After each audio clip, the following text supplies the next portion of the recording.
Hey there, Captain Christopher German, coming to you from the Annapolis Boat Show. We just had a wonderful conversation with Sail-O-Rama, and we have all kinds of videos that they're going to be streaming today.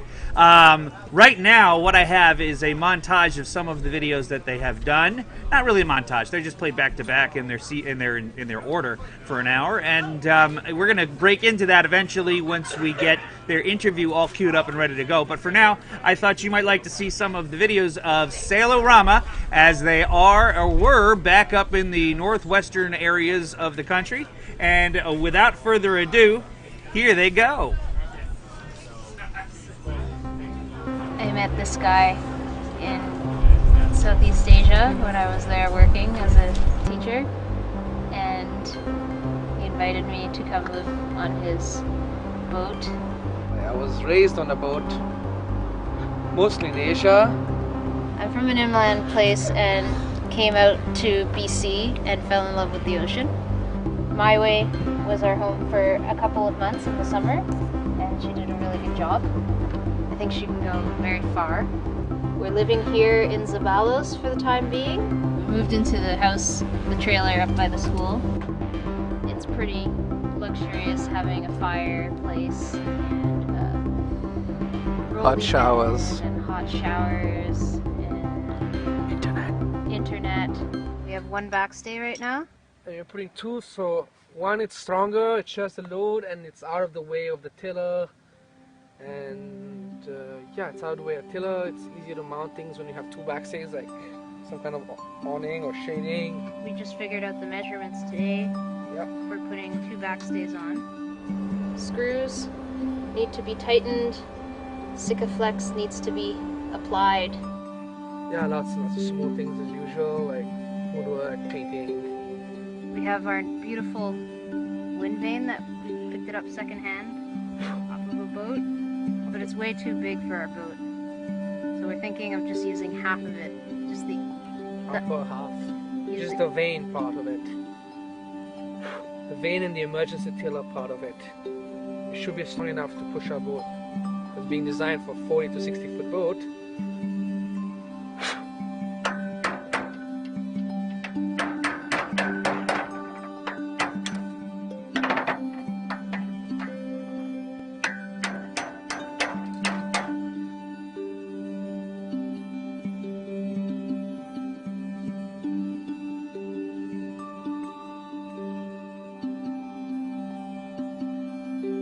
WD-40'd it, and it's not springing very nicely still.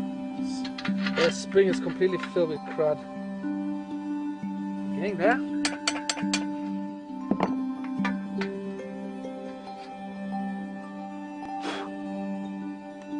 That's what you were trying so hard to take out. Yeah.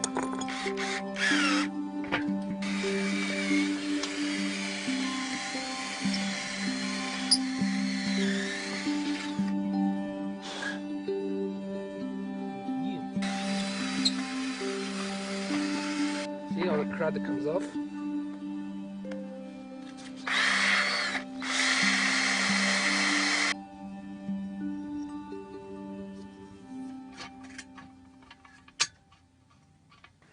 Yep, it's fully functioning.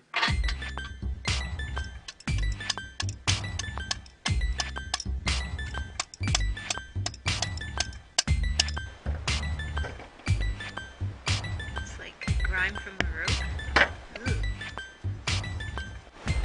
Silting inside to clean all the cracks in the bearing.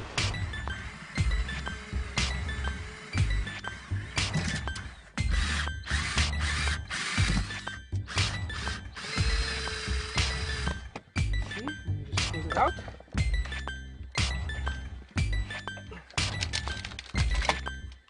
Just have two sides of one clip. You just go around this, you insert it inside, and you just replace the rivet in it.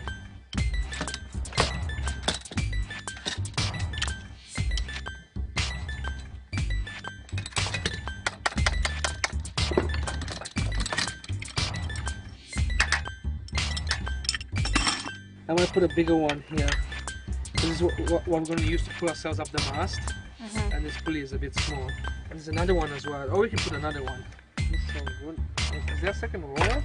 Oh, there is Yeah. a second roller. This roller hasn't rolled in a long time. This looks okay. There's like no cracking.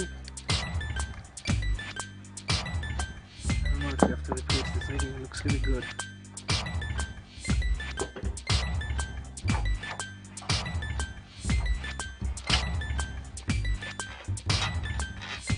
I think they have slightly bigger ones like these.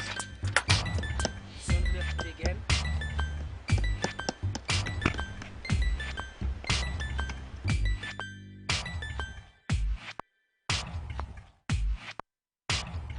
And we're waiting for a little bit of dry weather. Sometimes the clouds crack open like they're kind of cracked open right now, and it's not raining for the moment. So But it will. It will eventually.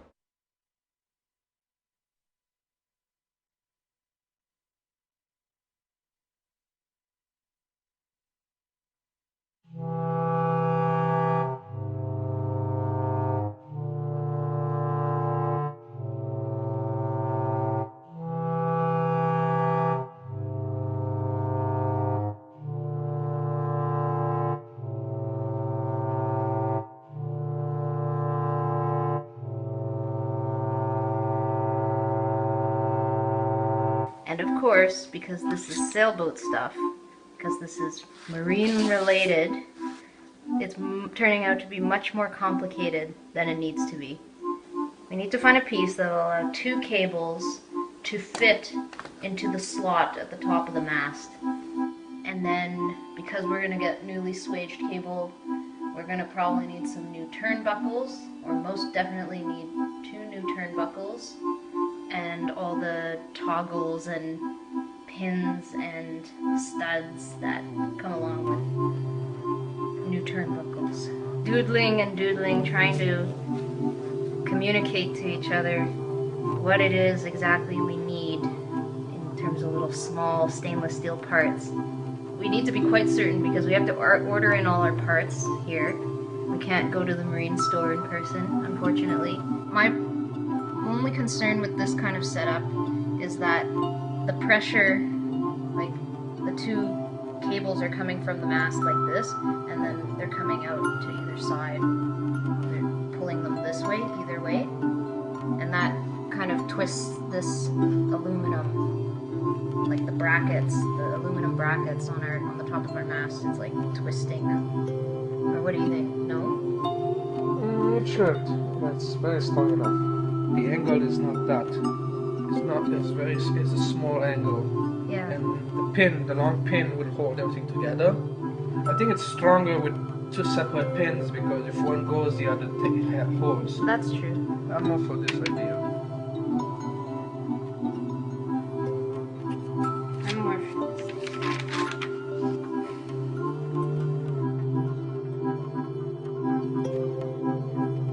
I'm really not a superstitious person, but I thought it would be a bad idea to outright change My Way's name, so we decided upon just modifying her name a little bit, modifying the spelling of her name to something a little more feminine. It was a bit of a nice day the other day.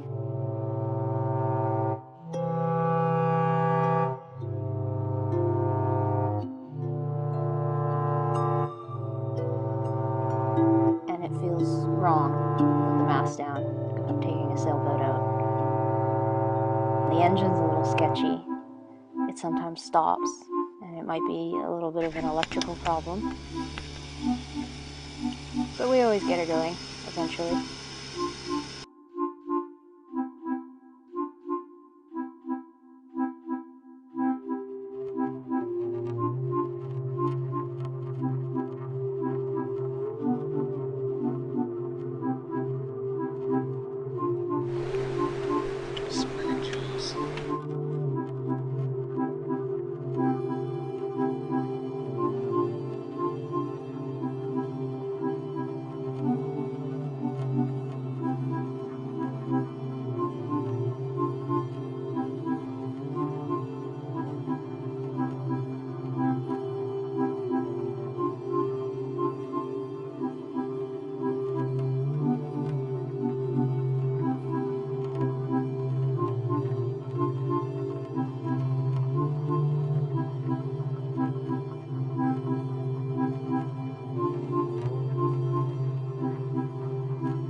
find the spine with the line.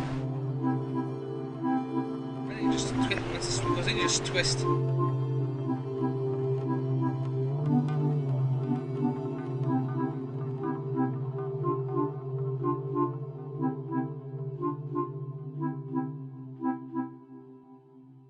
We're making gifts for the potlatch at the school. That's happening soon. Mm-hmm. Are you gonna make one for the boat? Ooh, I should make one for the boat. They'd be really good on the boat. Maybe a nice one made out of willow sticks. Maybe a couple. Get some shells and other beach knickknacks to put in them. Maybe if we're lucky we find a bald eagle feather as well. Stop some bad dreams from happening. Mm-hmm. There's been no power here in Zabelis for the last almost 48 hours. And there's a little bit of light coming in through the window. And it's time to make some new cushion covers. So I've laid out all of the old material that I took off of our cushions everywhere in the boat. Lay them out flat on the new material. It looks pretty rugged, so it will be able to last a while. It's a solid color, which I really love. I should be able to cut out very roughly the pieces that I need, but I don't want to cut them too exact because I'm going to throw these in the washing machine. All I have to do is throw all this roughly cut material into the wash, shrink it down a little bit. We're using our ice bucket as our refrigerator. We went down to the boat this morning and made ourselves breakfast with our gas stove. Scotty! We haven't had too much luck trolling for salmon, so we're trying more drifting and jigging for fish. We've been pulling up a lot of these yellow eye rockfish from the bottom, and we found out later that we shouldn't actually catch so many of them. They're kind of rare. So luckily we caught this big old lingcod.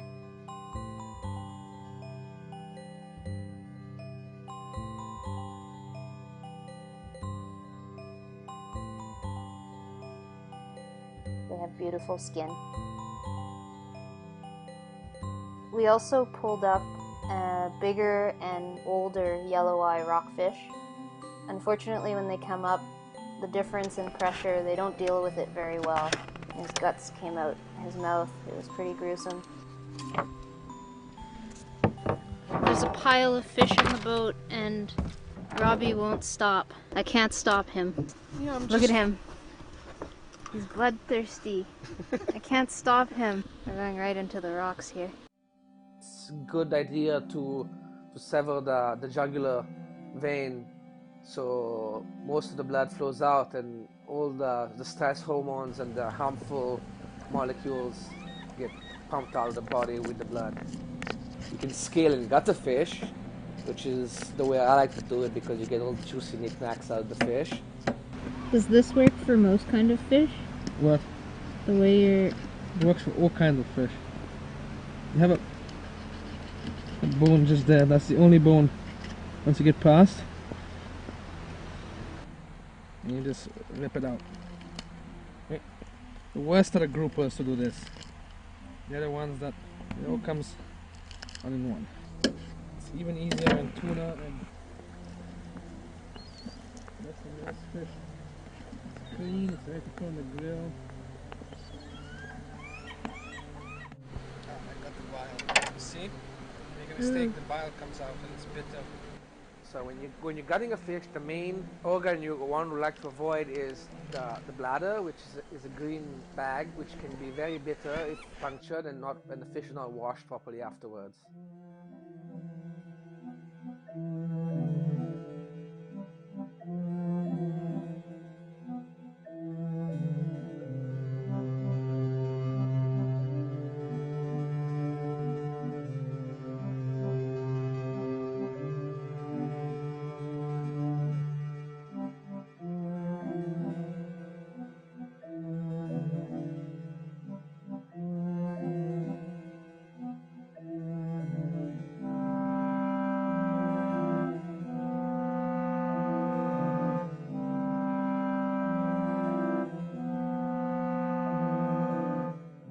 The heads I like to keep, especially of large groupers or rockfish, because they are excellent for making soup and broths. You just boil the heads and peel the meat off them, and yeah, you make excellent soup with them.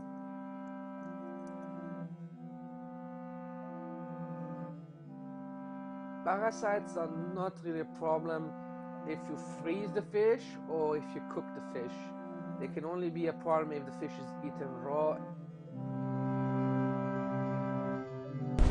Test, test, test. Test, test, test. Test, test, test.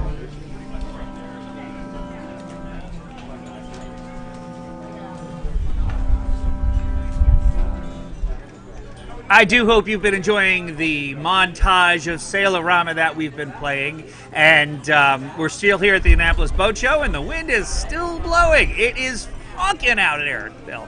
But a little chilly, so I'm going to take myself a little lunch break after this. But right now, what we have is the interview I just shot with Sailorama from Mexico. Justine and Robbie are down there, and they called me on Facebook, and we had a really nice conversation. If you want to see it, here you go. Feels good, doesn't it?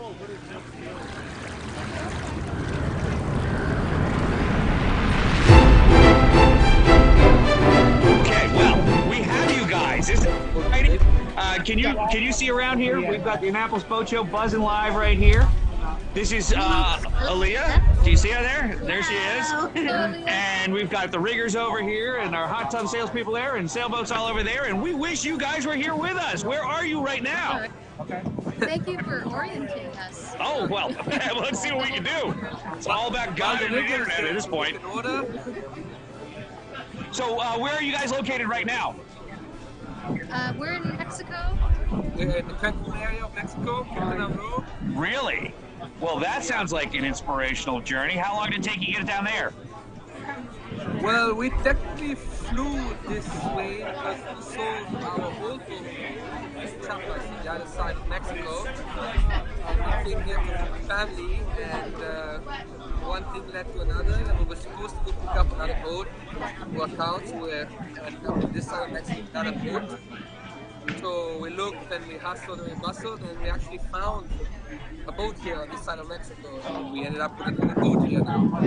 Yeah, so to be clear, we were Pacific Coast sailors, sailed down from Canada. Yeah. Over to Mexico. But then we found ourselves out in the Caribbean. They just pulled their boat out. Aha. Well, that's what I've been billing you as the rugged, Canadian sailors that come down from cold places, and because all your videos you're all bundled up and you look frigid. So it's really good to see you in some place where it's warm right now. And I do believe I hope you're getting some suntan while you're down there. Oh yes, we're getting sunburned. So well, we don't want that, but it's good to know that you at least get your vitamin D on. Yeah, that's for sure. It's been really good. Yeah. Yeah, it's been an important thing. I think myself, I think I easily get really down in wet, cold environments, and we often talk about how we miss, the Pacific West Coast, up in Canada in particular, the fishing, living on our boat, and everything was great up there. But it's good to get the vitamin. Yeah, totally. Well, we're going to go live with this event and hopefully out to like 380 million people that could potentially be watching this thing when we're all said and done with this. And so we want to know a couple things about you guys. That's why we wanted to. We're linking up satellites, and we've done amazing things. We live in a modern world that is just absolutely confounding with all the different ways you can screw up the human life with all these different technical things, but we've managed to do this. So pretty much. Tell us your story. Where did you guys meet, and how did you get yourselves on a boat? Well, I was basically born and raised on a boat. My parents were lucky enough I was lucky enough to be born to parents that said, well, to the hell with a rat race, and let's just go live on a boat and raise a family there. So I was basically raised on a boat, mostly around the Indian Ocean, into a lot of Asia and Africa. And that is where I met my wife. And while she was sailing, I was living on my uncle's boat at the time, on this boat, and we met there, and we pilot Ali, and the rest is history. Well, and that was one of the things I found most compelling about your story is that you come from different continents and you mount up in the same spot, and you know you live on a very tiny boat. Most people are living trying the like SV Delos. They live on a 50-footer, but you guys live on a comparatively small boat. But you are such a great couple that you guys you don't ever appear to be on each other's nerves. Has that what life is like on a boat for you? So we have to update you. We were originally on a 24-foot boat together, and throughout the years we've upgraded slowly. So we were on a 33-foot boat as of I guess almost a year ago, like some months ago, and we sold that boat. And then we got gifted basically an even bigger boat now. So we moved up to 40 feet, and I said to Robbie last night, we can't make fun of these people who have luxurious yachts anymore. We're on. I can't believe it's happening. Well, It's a complete. if a happy marriage was a directly proportional to the size of a vessel, I think everybody in the world would be on a 40-foot boat. But you guys still are a very impressive couple with the fact that you just play so well together on the camera, as well as it seems you sail very well together as well. Yeah, my wife told me is that the reason I'm married my daughter is because she is the only woman who stuck around after the first passage. It's very rare to find around. It's seaworthy women. Usually they do one trip and they're like, you know what, I really like you know, but this is not for me. Yes. So that's been my challenge. She was more seaworthy than I am, so I said I'm keeping this one. I'm gonna let this fish go. So. I think Robbie is the most amazing because he gets into the valley no matter what kind of sea state, and he picks up something that just, you know, it could be in the worst of moods, you know, sees that creeping in myself, and he comes out of the galley with some beautiful, like, here, lovely wife, you deserve it, you belong to the this puts me in a back into being and we can be a rough scene. That can happen. We come from really opposite backgrounds. I come from almost like blocks area of him coming from we both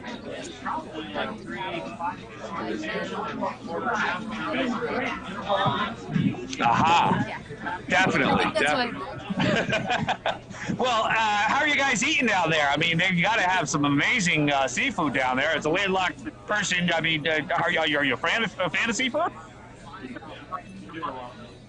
No, A fan of seafood. This yes, guy, yeah. I am a fan of seafood, and unfortunately, you know, due to our global warming and our problems on the planet, this area has been very, very hard this year by sargassum. Aha. So the fishing has not been very good. Oh, no. That is not the excellent thing, so it's not been on the menu often. Aha. But and we're in an area that has seen 20 million people a year coming in, and the fish population has taken a big hit. People come to eat there, they don't want to eat the lobster, they want to have the prawns. Yeah. Well, then, how do you feel about spam? Do you like spam? It's an expensive part of boat survival, and it's actually pretty amazing what you can do with it. Okay, but we've never had some, as long as I've been Yeah, she's vegetarian. we've never had some. Well. I don't eat other meat, so we've never actually had it before. Well, that's why you look so healthy and your skin glows so well, because you don't eat those processed meats that kind of a can. Someone gave us a couple of cans of spam this year for test.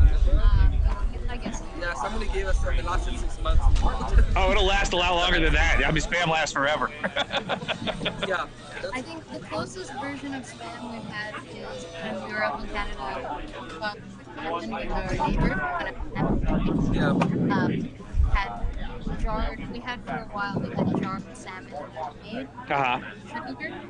And to me, that was like melting your mouth in quick. That's kind of So you guys can your own salmon on there on the boat? Well, we were doing that. Wow, dog just knocked the phone out of that. Yeah, when we were in Canada, we had salmon for a while. Uh-huh. We haven't seen salmon since we were going somewhere at that point. Fishing regulations that we haven't seen effective salmon. Yeah. But you can many fish actually out there. I mean, tuna is very, very good to eat and stored. Yeah, it's true. Any the salmon was the best. We can pretty much we don't have fish that survives that long. Yeah, I can imagine. Well, we do have a couple of Jennifer's asking questions, but I have to get my first comment in there. Is that you guys can put MacGyver to shame. I've seen you disassemble your Windex and or was it there your whatever it was, but you really are handy. So I think jury rig. Yeah, well, hey, jury rigs work. You know, that's one of the things you have to do when you're doing the Newport Bermuda race. You have to prove that you can jury rig a auxiliary rudder if you do lose your steering, or else they won't let you participate in the race. But Jennifer's question is how long are you going to stay down there in Mexico, and what is your next destination? Well, our next destination has been for us. We both have family in the Caribbean. My mom lives in the French side of the Caribbean. St. Martin, Magalon, Guadeloupe, and her family is in Barbados. So we are planning to get this boat and do the usual Caribbean run, which is from the north towards the south and then back up towards Panama. And but first we have to get this boat seaworthy. And for that we have two major projects to do, which is the engine, we need a new engine on the boat, and we need new rigging on the boat. Yeah, so those two big things that are kind of eating our brain right now. We're not in the best place for getting a new engine, and we're not in the best place for getting new rigging. Yeah. And although we're in a tropical paradise today, we're just trying to overcome this challenge of getting those two things. Well, let's do a little specifics since we've got a lot of people watching. Maybe we can get you some help. I got a rigging company right next to me here at the boat show. What do you need for an engine? Well, basically, we're looking for a second-hand 50 horsepower engine, preferably Yanmar. That's what we're looking for, like a minimum Okay. GMT or a 4JH Yanmar. Those are more or less the model we're looking for second-hand. Okay. Because we're always on a tight budget.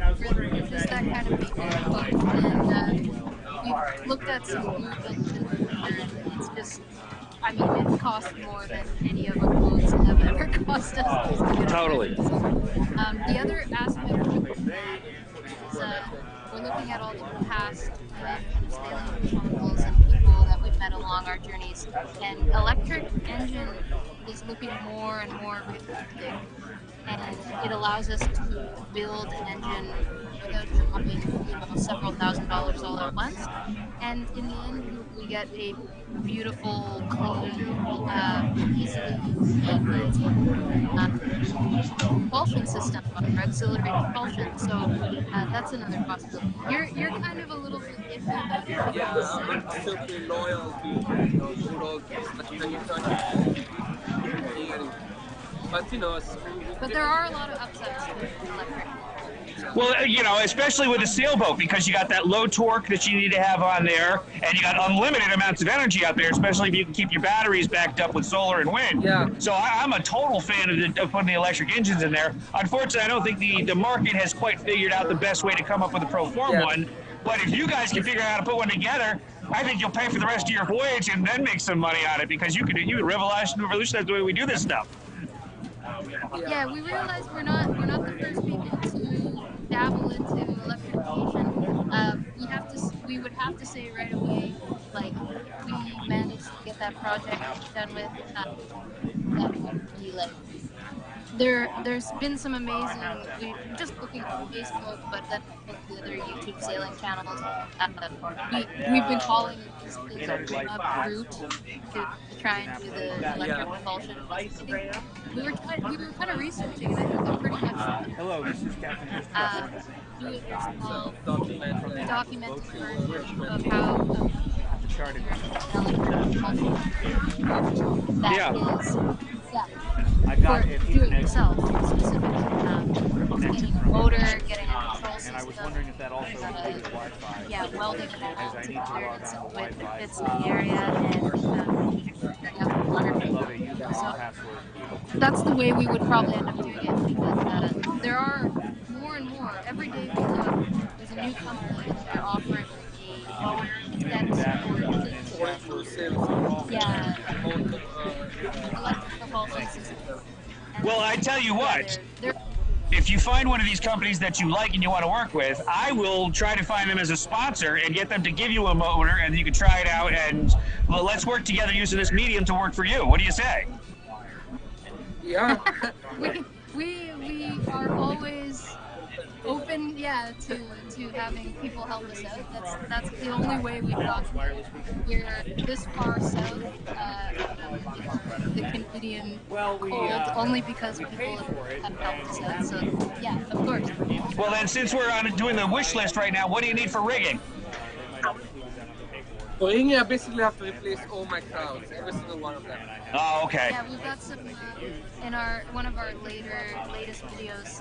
I kind of showed the jury rig system, the shrouds that are currently I'm literally kissing chain right now holding my mask up. I'm not acceptable. Yeah, the last owner of the boat almost had the mast down. He managed the jury rig. Wow.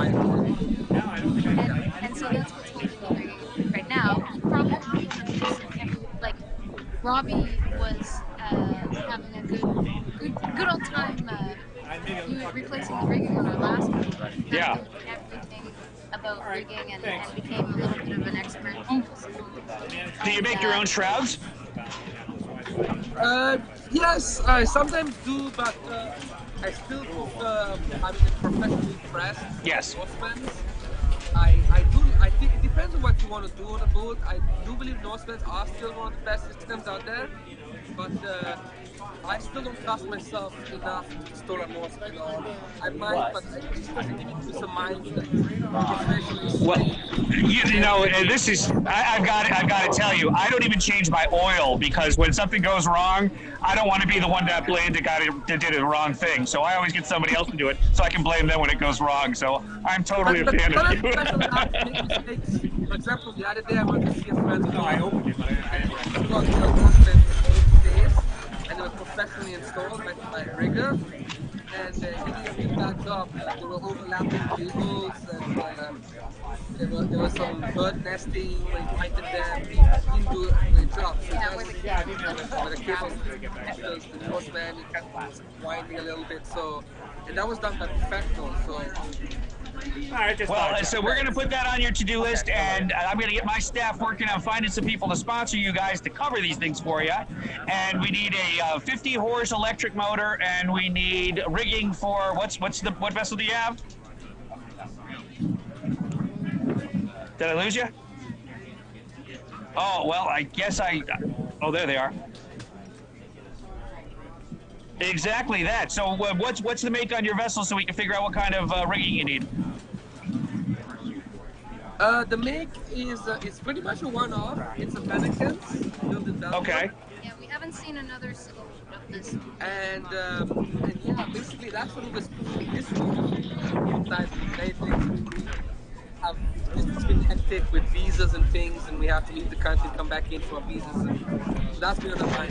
But we go up and take our measurements, and in about a week we should have all the exact measurements of diameter, pin size, legs.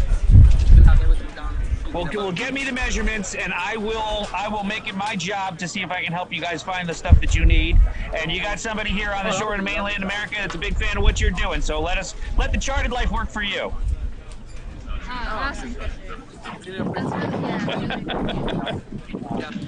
All right, well, I'm about to be blown away here, and I'm screaming my brains out with this wind. Oh, I'm sorry, say again? Yeah. So how's life in America doing under the Trump regime? Oh, well, we try to not talk about that stuff too much because we have to take a bit of an egg off our face after every time we do it. But We're doing well here today. The wind actually is blowing us away. I lost a television. I lost a monitor. The cameras are blowing over. We had tornado watches yesterday. So this is the worst weather I've ever had at the Annapolis Boat Show. But we're not letting it dampen our spirits at all. And we're just considering it a little bit of Mother Nature loving us up to however which direction we're going. I mean, it is a sailboat show after all. You want Yeah, some wind. and you want a little bit of wind. You want a little bit of wind on a sailboat. We would need a little bit of wind, but 40 knots gusting and blowing the tent away is a little more than we wanted. Yeah, that sounds heavy. Well, they had a junior regatta this morning that I think they had to postpone because there's just too much wind, and they also do some intro sailing here that I think all the sailing events this morning kind of had to be postponed because it's just too much wind right now. But maybe we can get it off tomorrow or later on today. Maybe the wind will settle down a bit. But I tell you what, I've kept you guys long enough, and I have loved this conversation. But I have to get to work, and I have to get to work editing this thing to get it shared up onto our television network. You said any parting wisdom for us that are still stuck here on the dry terra firma?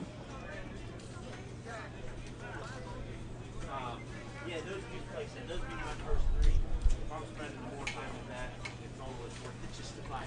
Don't be, well, I mean, we're kind of stuck. We're stuck to the land as well right now. I mean, we're currently tied to the dock here to a piece of land in the canal here, and it's the longest we've been kind of stuck to a dock. I don't think we've been together ever been stuck this long to a dock. So it can happen to anybody, but it's worth it. Yeah. I think of all the time that we spent just a couple of months ago that we were sailing. We were sailing on a budget of like $300 a month for about a year when we were on the Pacific coast, just from the money we were making putting up our movies and our patrons of Patreon. And if I wouldn't give that, I wouldn't trade that for anything. It was just the best. So we're gonna get out there and do it again. There you go. In an unforeseen amount of time, but it's worth it. Well, you know what they say. It is better to be at the boat, or I should say in your boat with a drink on the rocks than in the drink with a boat on the rocks. Yes. Yeah. You can sum it up a that lot way. of people have to say, if there's a will, there's a way. I like to say, if there is some wind, there is a way. Yeah. And then you always go. That's what we keep on saying with the engine. Worst to worst, we just fix the rigging and we sail away without an engine. Well, God bless, be safe, fair winds and following seas, and I am going to see if I can find you some help to get your motor repaired and get your rigging repaired on your boat, and by all means, share this on your page, and we'll share it on our page, and we're going to just get the word out there, and we're going to help is coming from the United States of America if I can help with that. Awesome. All right, nice talking with you. Have a beautiful Saturday, and make sure you check out the Annapolis Boat Show the next time you're up this way.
This particular fish are horrible on the hands. They all burn and yeah, they just burn like hell. And here's our doggy, Puffy. Hi.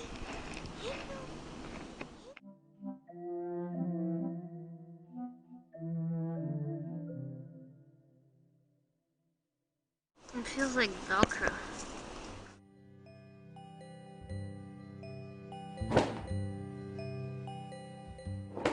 So after 3 days, what was it, about 3 days without power? After about 3 days without power, I was able to put these in the laundry. My pieces, my roughly cut pieces. I'm lucky I did, because this duck canvas actually looks like it shrank a ton, and the edges kind of became very ragged. So giving a couple of inches really did help.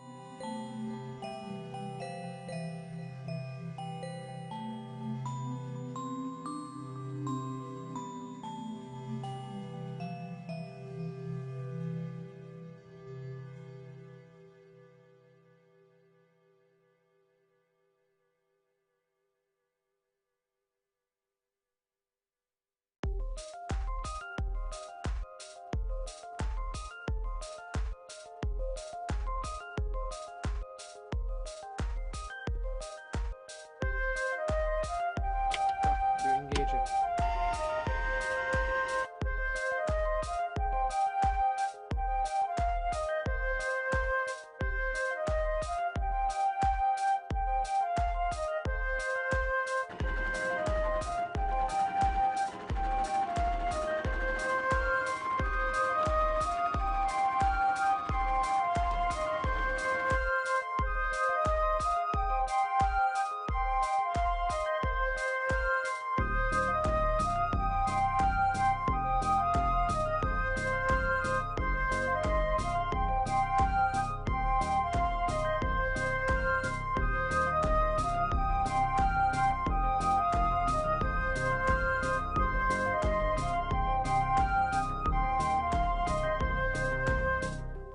Found a really super cheap electronics website. Well, they kind of sell a little bit of everything, but I found some super cheap GoPro attachments. So now I can finally attach the camera to the boat and not have it precariously in my hand wherever I go.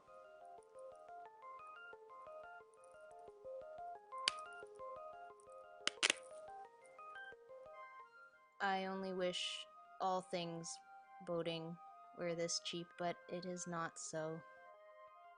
When we originally bought My Way, she cost 3,500 Canadian for the boat and the engine and the rigging and the sails and everything. We didn't get her surveyed. We just took a look at her for about an hour and decided we really needed a home to live on. The engine has been an ongoing saga. We thought maybe it was getting better, kind of like a healing wound over time, but today it's clearly gotten worse. The other thing is that it's still the power of the engine. Yeah. It's electrical. Since then, we've opened her up and really gotten down to the nitty-gritty of possible problems on a sailboat. For instance, we opened up where the chain plates are not visible through the wood, and we found some leaking. The deck fittings are leaking and making that area very wet, so we're happy we opened that up. It's been really wet on the west coast of the island here, so I wash her or cloth her down every weekend if I can get to that task. And that's pretty much been the task all winter, is keeping her as dry as possible in this impossibly wet place. Since we've bought her, I've been keeping a pretty thorough budget on a sheet on my desktop, and although she only cost 3,500 Canadian initially, from every small nut and bolt that we bought for her, getting a proper propane stove installed, getting water tanks so that we can carry some water on board, and all the moorage fees for the docks here in Zavelas, and yeah, every little cost of the boat has been about just under $10,000 so far. So I have no illusions about her costing less so far than living in, say, an apartment over the same period of time in a place like Vancouver, for example. But it's the money I've put into her has not been literally thrown or flushed down a toilet. We're going to have her for many years to come. So I still consider it an investment, and a good one.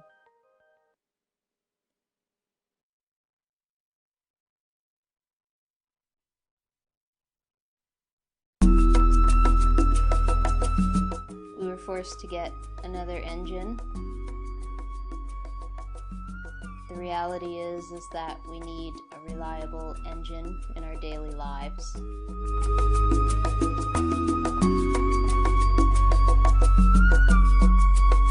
A Ling? Yeah. It's so blue.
My way, being so small, has very simple electrical needs. Basically, we have two batteries that are both 80 amperes and are connected in parallel. That gives us 12 volts at 160 amperes of total energy available, which is connected to a kill switch, which works its way to the electrical board, which separates all the lights and other electronics. For lights, we mostly have LEDs, which really consume absolutely nothing. The only problem around this area was not much sunlight, so we finally got our hands on a Yamaha engine that actually gives 4 to 6 amperes of charge while as we run the engine, which is quite often, which really has boosted our power generation. And we usually don't burn that much. Even if we turn on every single electronic device on the boat, we would probably not burn more than 10 amperes of power. So if you want to be able to plug something in as you plug things in at home, we have a small device called an inverter, and that's what I plug my computer into, but that also takes the most amount of power. Yeah.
It's been about 1 year now since Robbie and I delivered a steel boat named Tilta from Phuket to Bali.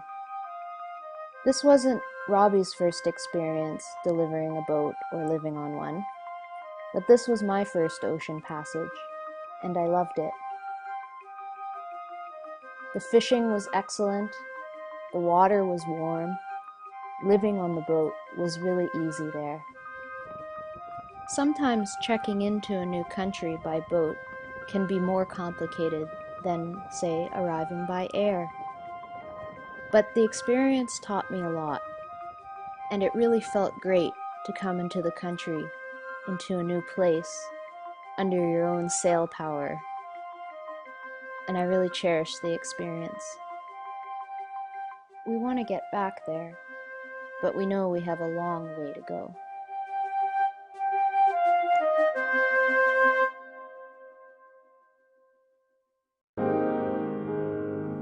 Meanwhile, here in Zabalas, here in Canada, we've been struggling to keep our boat dry. Robbie's parents have come to visit us from a warm, dry place, and they've brought with them the gift of a boat cover that they made.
life more beautiful and green. And these are super green awnings because they were recycled.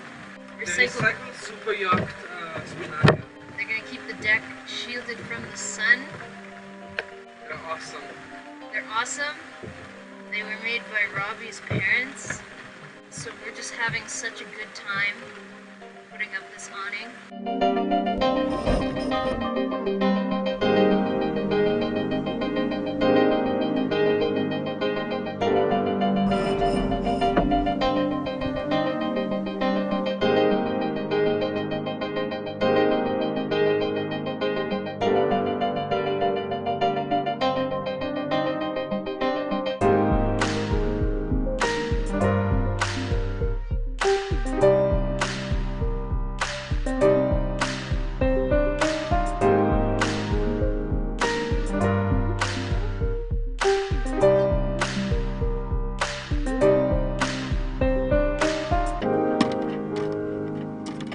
Fa freddo, quel gelato lì.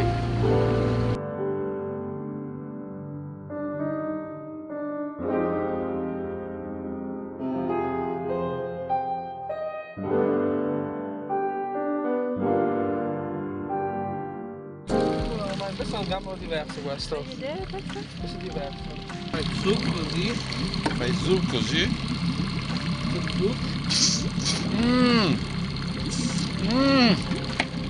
Che buono!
with 2 traps.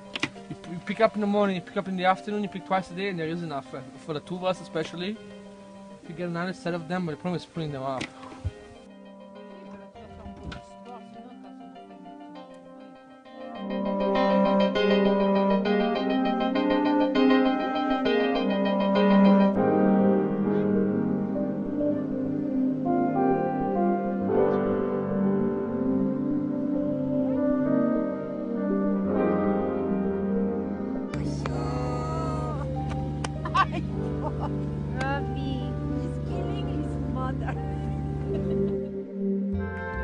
We spent a lot of time together, trapping things from the sea, and hanging around with 3 Italian cooks in the house wasn't that bad either for me. There was endless cooking. There were endless recipes and endless fresh food.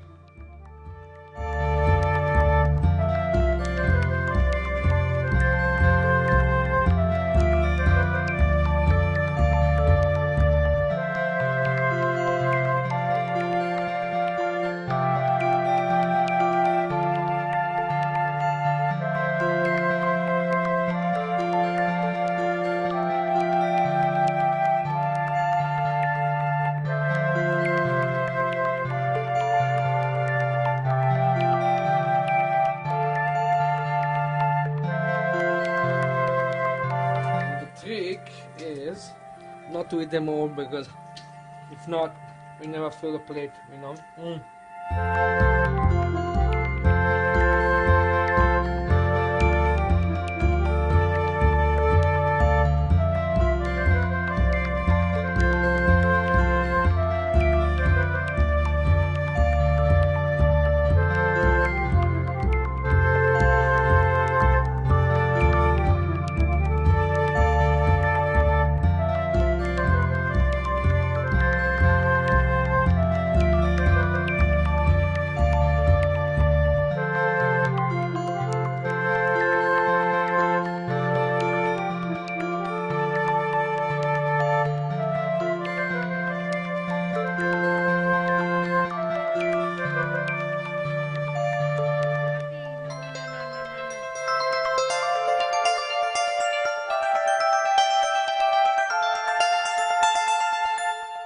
So what qualifies you to be the captain of My Way? Good question, I don't know. Because I have to. That's it. Someone has to take care of this shit. Someone has to do it. Yeah. But I am the admiral. No, armatore. You're the owner. You're the money. That sounds like armor. The guy who arms the boat. And Robbie, how did you get here to this part of the world from where you were? I've got no clue. No, basically met Justine, and we had to come for a wedding, and we decided to buy a boat and sail down, and it's been taking forever to do so. Where did you come from, Robbie? From a warm and beautiful place. I repeat again, warm, tropical, mojitos, sunshine, beaches. That's the sandy ones, not the ones with the G-string. Were you born in any one place? Yeah, I have a French passport. My father was German. Das ist gut. That's why. I'm Yeah. married to an Italian. Robbie's father is Swiss, so we are here. We went to the work. We go on the weekend to another island, and we come back. Yeah. France, in the Caribbean. That's how it started. Like your own, or just like your parents' boat, or? Friends. My parents didn't like sailing. They hated it. They were seasick, yeah. The first time we arrived in the island in Naviga, I got into the ferry, everybody was seasick. Except you. I was seasick too. I mean, everybody's seasick until you learn how to control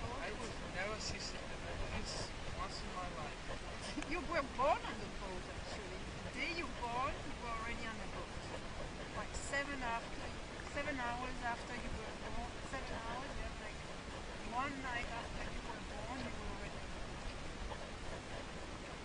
You went right on back on the boat. Yeah, he was born in Costa Rica in some small place, you know. It was even not a hospital, it was like a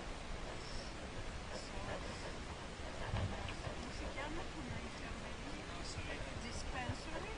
After he was born, he was alright. It's okay, it's fine, you can go back to the boat. And I walked back to the boat with the baby. It was a nice walk in the jungle. Oh, so you didn't stop to have Robbie, you were there refitting the boat? Yeah.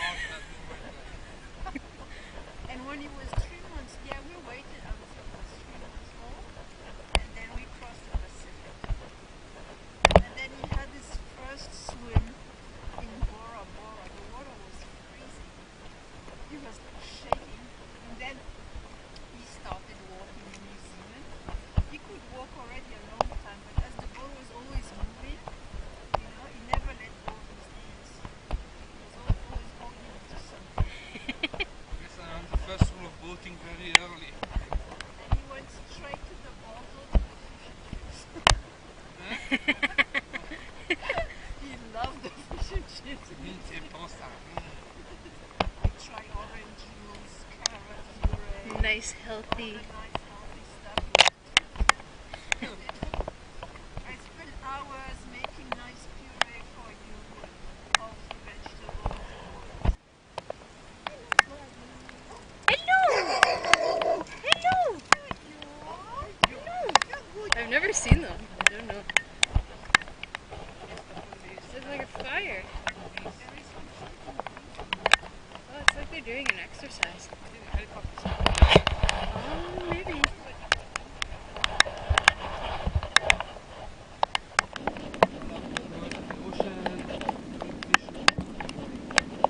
Nobody tells you it's just common sense. Well, it's getting more and more. All of this permit and the boat has to take this like that. We have a lot of freedom and we see beautiful places. You know, with the boat you can get to places where you'll never be able to go there with a boat. It's like a meditation. You're in the middle of the ocean. You don't see anyone. It's silent. It's just you and the nature in the middle of nowhere. And it all depends on you. You know, just have to face whatever happens, Good or bad, good or bad. Most of the time it's good. oh, shit happens. Along with all these good stories, Celine and Tony also came with some great knowledge about boats. Here Tony was showing us how to take the salt-encrusted hanks of our jib and boil them in vinegar to reinvigorate them and get them working again. We managed to get all the crusty salt off, and now we just have to oil them up.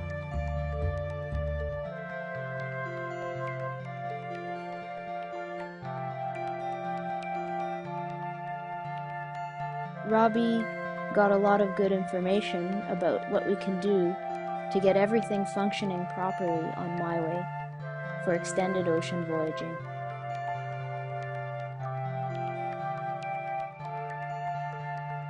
Everybody always wants to know, how do you make money? How do you work when you're traveling around? Well, it's not easy because usually when you travel, you don't stay in one place. So, you know, when you work, you have to be steady and do the same thing again and again and go to a place and work and get paid for it. But you can't do that on the boat. So you have to invent something or figure out something which you are able to do on your own boat, or something you can do while you are moving, you know. So you have to be creative and think of something. Unless you just leave your boat behind and you go and work somewhere for 6 months. But the idea is, if you want to stay on your boat, is to find something that you can do on your boat, and it's not easy. It's not easy, no.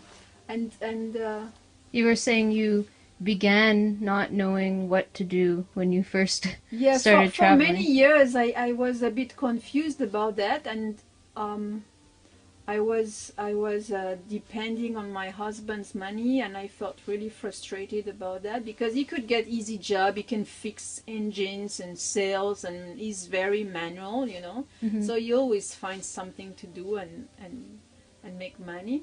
But for me, it was more complicated, you know. I could go and find a job, but then I had to stay in one place, you know. So I started doing these bags with recycled sails, and first I started that like a hobby, you know, and people liked them, and I started making more and more, and Tony thought, oh, this is, you know, if you want to make real money out of this, it's so complicated. He made it sounded difficult, you know. But then at the end he thought, we could try. And then he helped me a lot because he's very practical. I was making like one bag in a month, you know. Oh, okay, something. yeah. So it was effectively was not real money.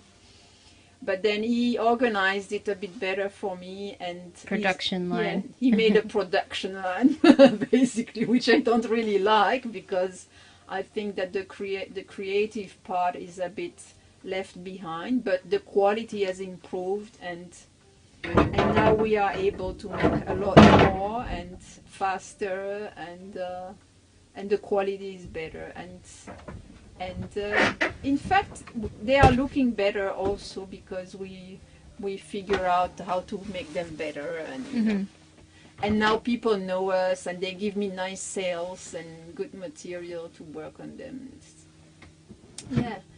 And last year, for the first time, I think we lived on our production for the first time. Yeah. Yeah. That's good. Yeah. Good to know that somebody out there, because I think But everybody. it's difficult because you need a lot of money to live on the boat, you know, to fix it. Especially our boat is kind of big, you know. The bigger is the boat, the more money you need. And this is a big mistake that you should not do from the beginning. You know, you have to be very modest and. Do you say modest in English? Yeah, modest is You a know, good word. Yeah. and realistic, yeah. And get a small boat, and then if you make more money, you get a bigger one. But start with the small one is good. It's very good. So you agree that we should start with our small boat? Yes, yes, yes. In a way, you know. Yes. Everything is much more expensive. I mean, you go in a marina, you want to buy paint for your boat. Everything is proportional, you know. It's like, unless of 1 drum of paint, you need 10, you know. Everything is like multiplied. Yeah. So you don't want to have that when you just start with, you know. And then when you start with, you make mistakes. So, you know, you cannot spend a lot of money and then, oops, it was a mistake, you know. So when you make a mistake with little money, it's okay. You can go back to it and, you know, change your mind and make experience. And that's my important philosophy, because I make lots of mistakes and we buy lots of things by all mistake. make mistakes, you know. But this is okay. You can make mistakes. You have to make mistakes to understand how things works. You know, if you stay there and don't do anything, you don't make mistakes. But you stay at home. You know, you never go sailing. Yeah. Yeah. Special thanks to my parents for all their support and warm clothes, to Celine and Tony for all their help, and congratulations to Celine for being our first Patreon supporter.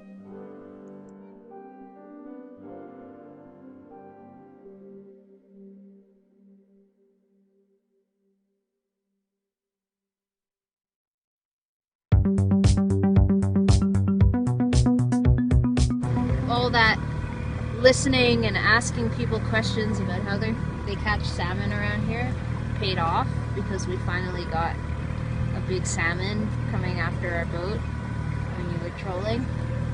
And then when we tried to reel it in, they're really smart and they come off the hook really easily.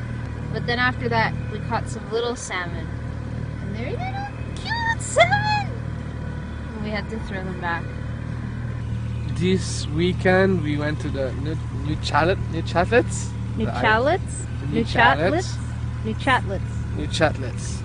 for the March break So Justine could get some time off and I get some fishing done, and it was great. And now we are out again, trying to get one more salmon for dinner, hopefully, and we'll see if that works out. Just trolling. We headed out at dusk. Fishing rods humming in the wind.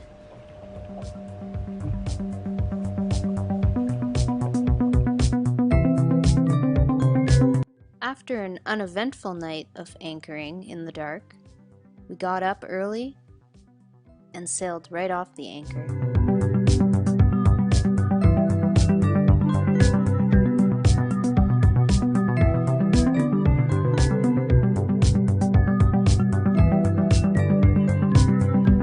Winds were favorable, and Robbie decided that it would be a good chance to practice some man overboard drills. So we went round and round in a figure-8 way, trying to get this buoy out of the water.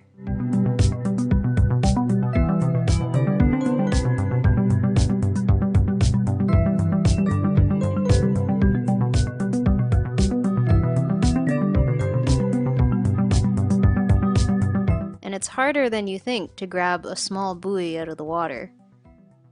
So after several failed attempts, we decided to use the fish hook. I wouldn't like to be grabbed out of the water with that fish hook.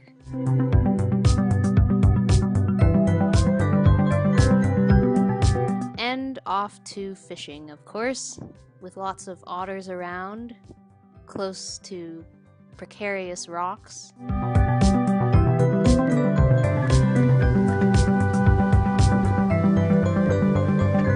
And our friends on SV Norana decided to join us just in time to show us a good anchorage in the area.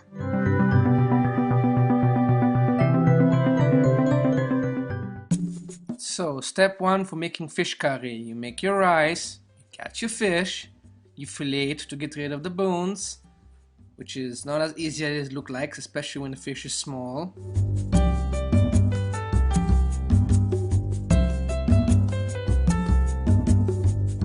You gotta have some garlic, crush it to make it easier to clean.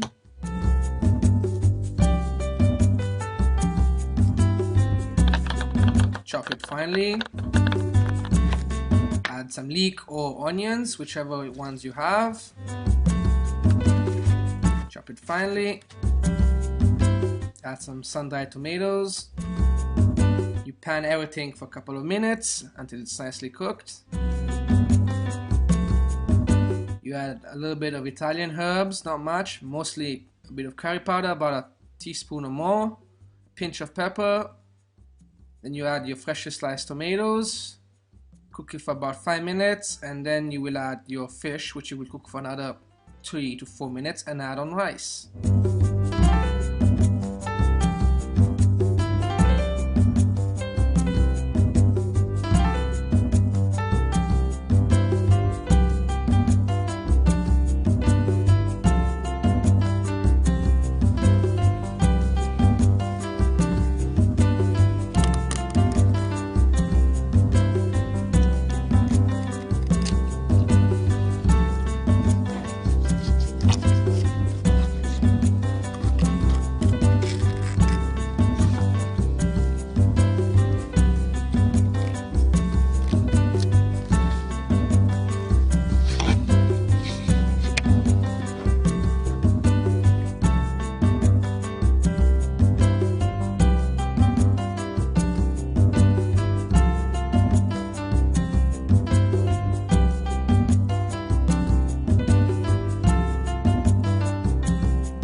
Making marinated steamed fish served on a bed of steamed potatoes.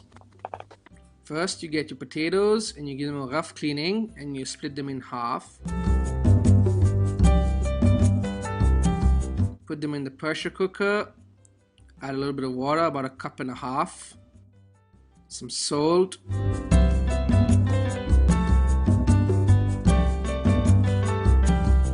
Then you get your makeshift steamer ready with some spring onions.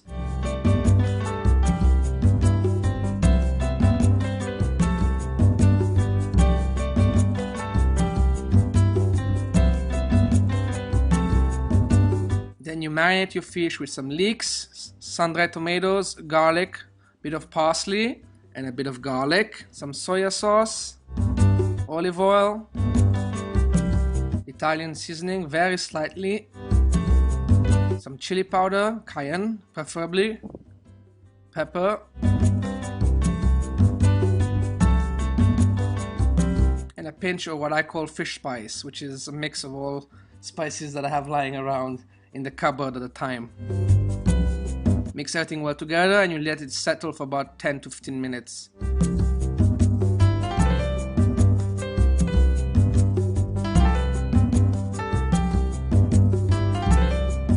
And you steam everything for, depends on the fish. If the fish is a hard meated fish, you leave it for about 10 minutes.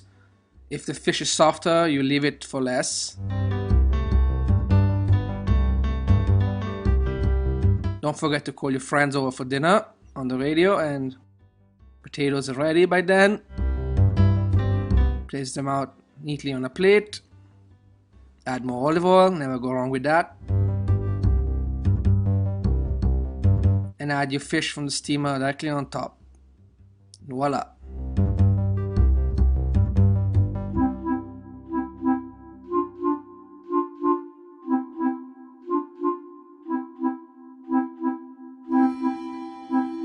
We did a little bit of exploring in the area and found some interesting sea life, some of which looked edible, like this sea lettuce.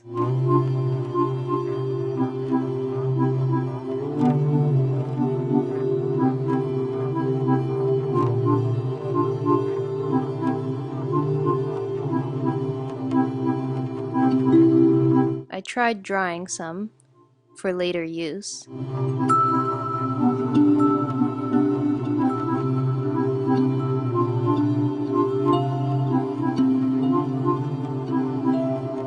But I ended up running out of sunshine to dry it all, and we ended up just eating some fresh instead of incorporating it in a meal. Along with gathering food, I always like to do some useful tasks on the boat, like sewing.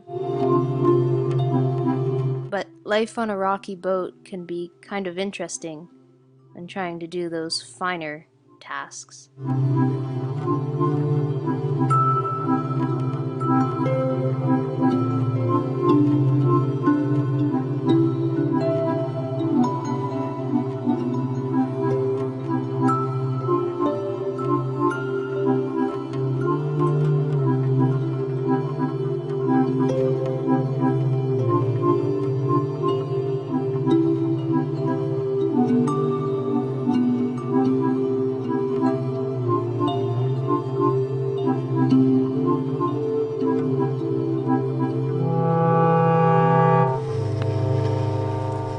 Pretty steep.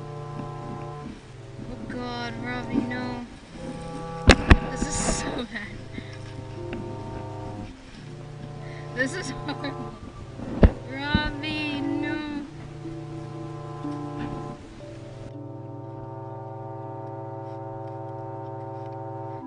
I'm scared.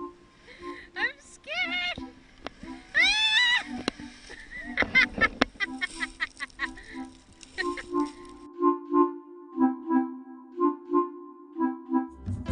Making my favorite dish on the boat, which is pasta al pesce. You make your basic tomato sauce, which is onion, garlic, and tomato peels, and you boil it until it waters down nicely, which is about 45 minutes.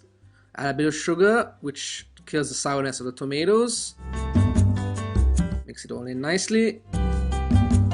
and you only add your fish at the last moment when the pasta is literally done. You put your fish in and you stop the flame.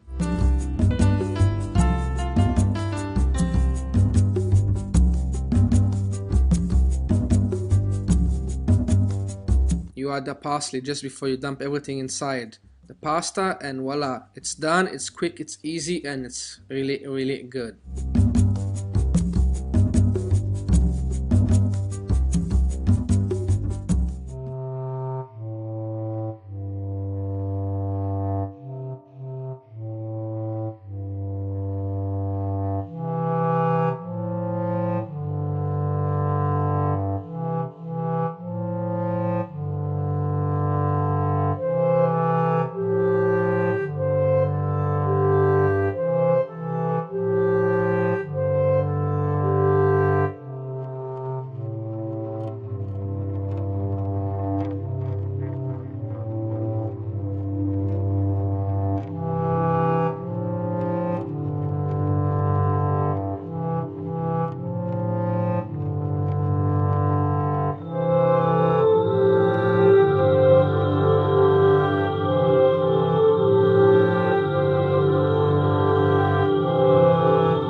You're just gonna what? Throw it back? You're gonna throw it back, eh? Our first salmon, and we're gonna throw it back.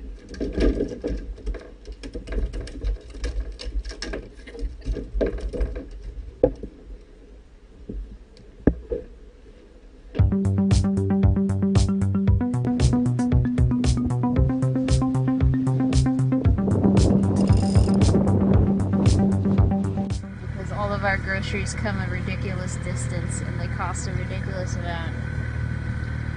And I moved out here because I thought it would be easier on the bank account while working.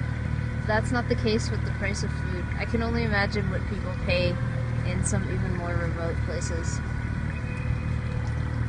Here's the fish farm. Well, looking at this salmon farm beside us, there's a couple of salmon farms. There's a lot of people around here who think that the salmon farms are bad, and I don't know for sure. I do know that they're kind of like a factory farm on water. They seem harmless enough. They're just sitting there, and there's usually some people feeding fish with a fish feeding machine. You can steer if you want. But yeah, I think I always knew that if I was gonna be on a boat or living far out somewhere here like this, that I'd have to probably make changes to my diet. I'd have to accept eating fish because I don't know, I think living out in remote places or being remote from other human beings kind of reduces me to a hunter-gatherer state, as opposed to when I used to live in the city and I had choice and I could eat whatever I wanted, and I chose to eat ethically, and I chose to eat things that were gonna harm the environment the least as possible, and that included, you know, not eating meat, because meat does that. Meat harms the environment in a lot of ways, and it's just kind of sad. But yeah, it reduces you to being like hunter-gatherer out here for sure. And Robbie, you do the hunting for me and the gathering. We've been trying to gather. The mushrooms aren't in season right now, but the seaweed is apparently. So there's always that. There's always Soylent Green. Oh wait, Soylent Green is people. You That's just the ruined the other film for everyone else who's going to watch it. Huh? You just ruined the film for anyone who wants to watch it. Oops. Soylent Green Sorry. is people. Soylent Green is people. Sorry if I ruined the plot. Sorry if I ruined the ending for anyone. We'd like to thank our patrons so far: Celine, the Oregonian sailor who's marooned in inland Virginia, and our sister from another mister, Kirsty. How's that working out for you? You don't want to know. Why is there no fish in the sea? Why is there no fish left in the sea? I don't know. Commercial fishing probably. Pollution, mix of everything together. Do you think you might be the cause? No, just a little bit. Probably not.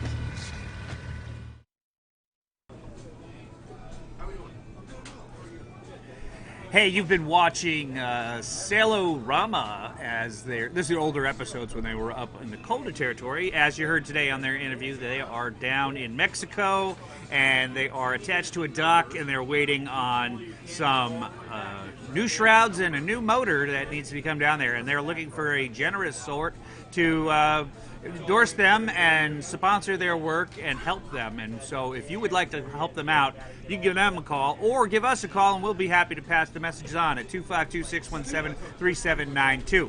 We are at the Annapolis Boat Show. It is Saturday. The afternoon is upon us. It's 1:30 and the wind is still kicking up here. I mean, it just had a gust. It must have been close to 50 that came through here. But all told, it's still kind of warm, and if the wind would stop, it'd be a much nicer day. But in any case, it is what it is, and everybody's muscling through as best they can around here. Every once in a while, you hear somebody else's display has crashed to the ground, and you see a mannequin go flying by, or somebody's hat gets blown off their head. But we're muscling along. I was lucky enough to have lunch today over at the Dock Street Dogs here in Annapolis, and I think I might get myself some dessert from Sophie's. The crepe shop over here is phenomenal. If you get down here, you should try it out. But you've been watching Charted Life Live for the last couple hours, and we're going to be cutting it down for the next hour and a half. We'll be back at 3 o'clock with The Bus Story. We're going to be talking to them live on air and hearing what life is like aboard a bus for a family of 4, the Walensky's. So stay tuned. Check in again at 3 o'clock, and thank you so much for watching. For the Charter Life, I'm Captain Chris German. Have yourselves a beautiful couple of hours until we see you again.